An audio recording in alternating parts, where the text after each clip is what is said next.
आज आप लोग का हिंदी का पहला एक्सरसाइज जो दिया गया, पहला चैप्टर है ना, पहला पाठ देवसेना का गीत, देवसेना का गीत। इसको लिखने वाले जयशंकर प्रसाद जी हैं। कौन है? जयशंकर प्रसाद, जिनका जन्म 1889 ईस्वी में काशी में हुआ था। कहां हुआ था? 1889। हाँ, काशी में हुआ था। ये मात्र 8वीं कक्षा तक पढ़े थे। उस समय 8वां बोर्ड होता था, ठीक है, समझे ना। अब सोचो, मात्र 8वीं कक्षा तक पढ़े थे उस जमाने में, ठीक है, और तुम अभी 12th में पढ़ रहे हो। 12th में क्या कर रहे हो? और 12th नहीं, ग्रेजुएशन में भी पढ़ोगे,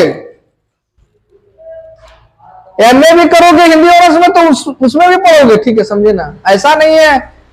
लेकिन ये 8वां तक पढ़े थे, 8वीं कक्षा तक पढ़े थे। उसके बाद खुद से इन्होंने इतिहास दर्शन को गहराई से अध्ययन किए थे, ठीक है, मतलब अंदर से खुद से। उर्दू भी पढ़े थे, पाली भी पढ़े थे, संस्कृत भी पढ़े थे। सोचो, इतने भाषाओं को इनके अंदर क्या था? गहराई से नॉलेज था, ठीक है, समझे। खुद से पढ़े, ठीक है, समझे, गहराई से नॉलेज था, ठीक है, समझे। इन्होंने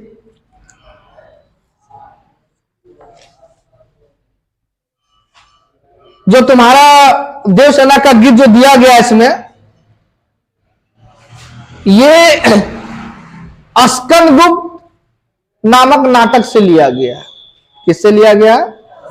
स्कंदगुप्त नामक नाटक से लिया गया, ठीक है, समझे ना। इन्होंने ऐसा नहीं कि सिर्फ नाटक ही लिखे हैं, इन्होंने बहुत सारे उपन्यास भी लिखे हैं, ठीक है ना। जैसे कंकाल, तितली, क्या? कंकाल, तितली, अपूर्ण, ये सब इनका क्या है? उपन्यास। उपन्यास क्या है? नाटक अजातशत्रु लिखे हैं, स्कंदगुप्त लिखे हैं, चंद्रगुप्त लिखे हैं, राजश्री लिखे हैं, दुर्स्वामी लिखे हैं। सब सोचो इतिहास से रिलेटेड, किससे? इतिहास से। जैसे अजातशत्रु, अजातशत्रु के बारे में बताए थे तुम लोग को, है ना। हिस्ट्री में आप लोग अजातशत्रु के बारे में पढ़े थे, है ना। अजातशत्रु कौन थे? बिंबिसार का बेटा। बिंबिसार का बेटा का नाम क्या था? अजातशत्रु, ठीक है। बिंबिसार कौन थे? तो मगध के संस्थापक। उस समय महाजन पद चल रहा था, 16 महाजन पद थे, और 16 महाजन पद में सबसे बड़ा महाजन पद तुम्हारा मगध था। और मगध के राजा कौन थे?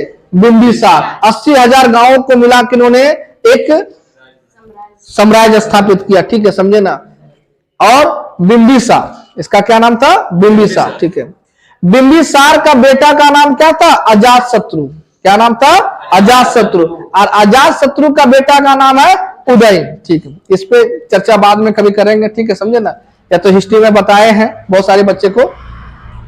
उसके बाद स्कंदगुप्त, जो अभी पढ़ोगे देवसेना का गीत, है ना, ये स्कंदगुप्त नाटक से ही लिया गया है, ठीक है। इतिहास में तुम लोग पढ़े थे कि सर्वप्रथम हुनों को परास्त करने वाले कौन शासक थे? कौन भारतीय शासक थे? तो वो स्कंदगुप्त। हुन एक प्रजाति था, बहुत लड़ने में तेज था, ठीक है, समझे। बहुत लड़ने में क्या था? तेज था। जिसको बर्बाद करना चाहता था पूरी तरह से बर्बाद कर देता था हुन प्रजाति, ठीक है, समझे। जिसको बर्बाद करने के लिए वो चाहता था पूरी तरह से उसको क्या कर देता? बर्बाद कर देता था, ठीक है, समझे। इसलिए हुन से कोई नहीं लड़ता था, और हुन जिससे मन करता था उससे क्या करता था? लड़ जाता था, ठीक है, समझे। तो ये देवसेना का गीत किससे लिया गया? स्कंदगुप्त नामक नाटक से लिया गया है। स्कंदगुप्त पहला शासक थे, भारतीय शासक, जिन्होंने हुनों को हराया था।